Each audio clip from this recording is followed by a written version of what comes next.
Today, the European Parliament in Brussels played host to a delegation advocating an independent South Arabia.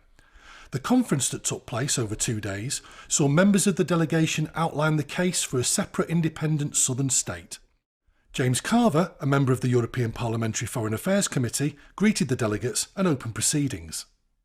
Mr Al-Jeffrey, all of you, welcome to the European Parliament. I'm delighted to be hosting tomorrow's conference on this vitally important issue.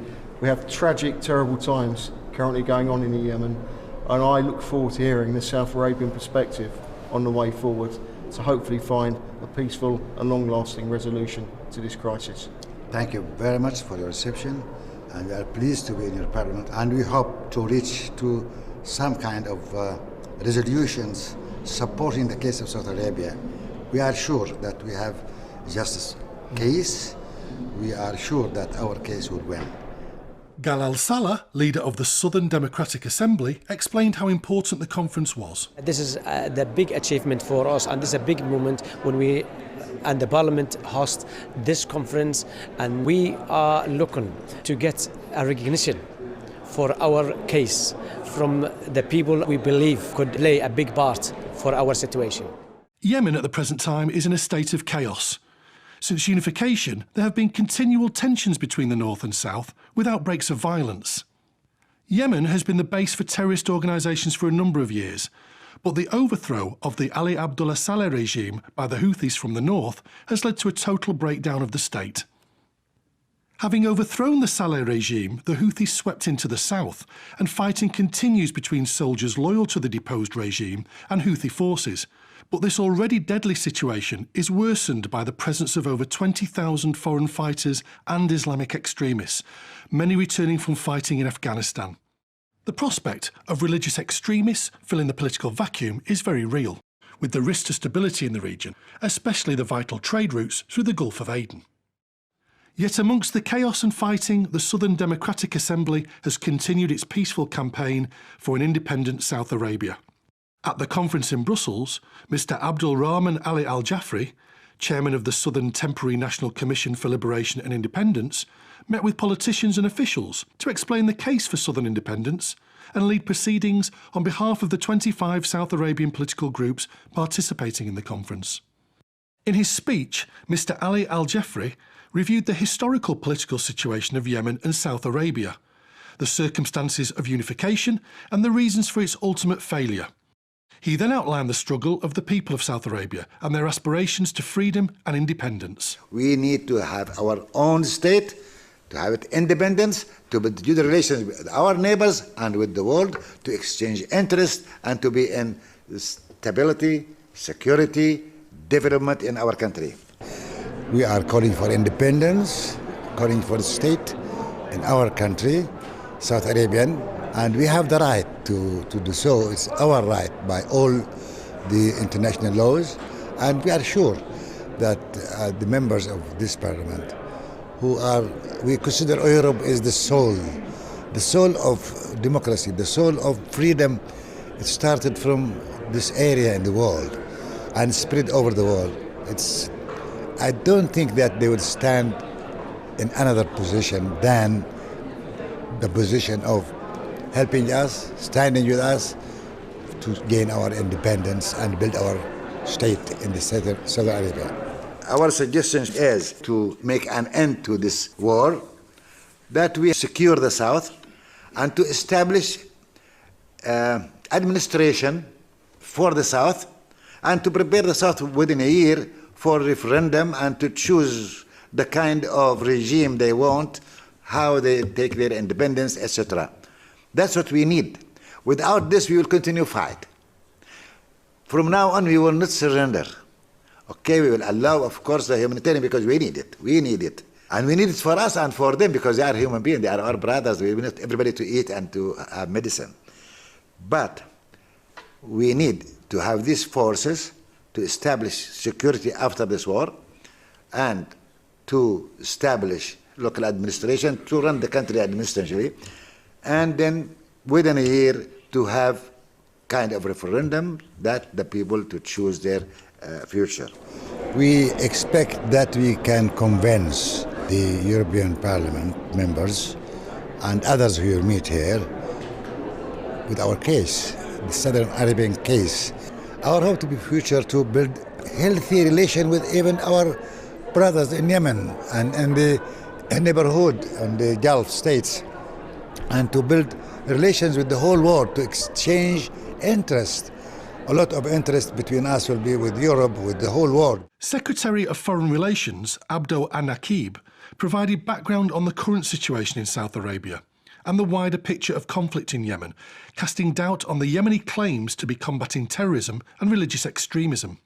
Mr Anaqib highlighted the risk of groups such as Al-Qaeda becoming established in the south and suggested there was credible evidence to link the group with the previous regime. He also provided evidence of the humanitarian catastrophe unfolding in South Arabia, now acute as the hot season starts with power and water shortages caused by the fighting. With no let-up in the violence, the civilian population is particularly vulnerable at this time, and no aid is getting through to the south. Over 4,000 people have been killed so far in South Arabia, with over 10,000 casualties, but these numbers will be dwarfed by the humanitarian disaster unfolding in the south. We are calling the international community to help us and to, at least in humanitarian issues, and to force those military forces to allow the international organization to deliver the crucial aids which is in need for the people, like a medicine, like a food, and also like water. The international communities have a crucial interest in our area, and we respect that. For example, the international trade route, which is close to Aden. We are heading to have security in our area, stability and development. This cannot be achieved without having our independence. Then we can help to achieve this in our area. As part of the conference, Michael Greaves, a parliamentary legal expert who is working with the delegation to put forward their legal case, addressed the meeting. The United Nations Declaration on the Right of Self-Determination of Peoples should mean what it says in the document. And if you decide as a people that what you want is to go back to a single state in South Arabia, South Yemen, then you have that right in international law. When I say use the law as a weapon, there is a way in which you can use it. You should assert your right if that is what you want to do. Start gathering evidence to support your claim on borders. That is going to be a vital issue because there is always going to be a dispute. So have a plan, set out your claim clearly and moderately, and importantly hold out the promise of a moderate, stable South Yemen. And I think that you will succeed in your aim.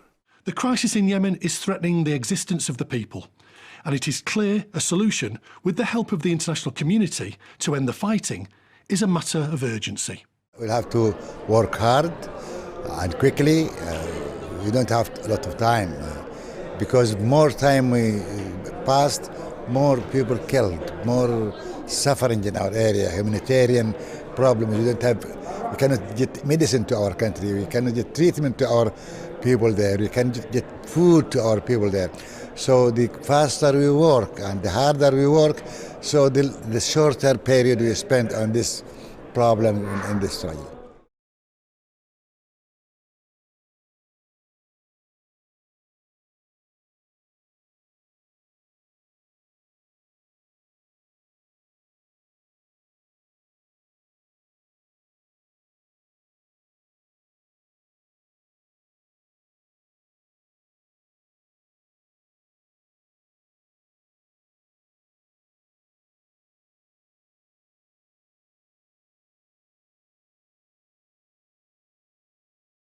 Two weeks ago I hosted an event in Brussels with a delegation from the Southern Movement, an umbrella group bringing together the different political parties seeking an effective split, returning to the post-Yemeni unification borders before 1990.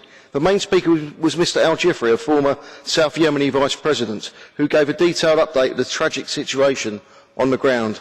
He spoke passionately about the increasing humanitarian crisis, the fact that the international aid reaching Yemen is being distributed through Hadida port in the north, whilst Aden port in the south literally misses the boat. He also spoke of the increase in casualties and underlined how Yemen's infrastructure has been completely obliterated. Mr. President, the pressing issues that must be addressed across the globe are the need for a correct diplomatic approach towards achieving a credible ceasefire so that the tragic humanitarian crisis that my colleagues across the House have spoken about can be addressed as a matter of priority. I was astounded to learn of another issue that needs addressing urgently, and that is how some of those taking part in the official dialogue might not actually be representing the very organisations that they claim to speak on behalf of. Certainly the Southern Movement delegates who attended my event left me with a distinct impression that they were currently unrepresented and incorrect actors are currently at the table incorrectly claiming to act for them. Now more than ever, the world has to regrettably accept the increasing divide across the Middle East between Sunni and Shia Islam. Yemen today is a tragic example of this. Accordingly, should not the international community honestly consider whether a unified Yemen is a viable long-term solution? I genuinely believe that the possibility of eventually, and I say eventually, dividing Yemen to its pre-unification borders is an option worth proper consideration. Have we learnt nothing from the mistakes made a century ago by the Pico-Sykes Agreement? Thank you.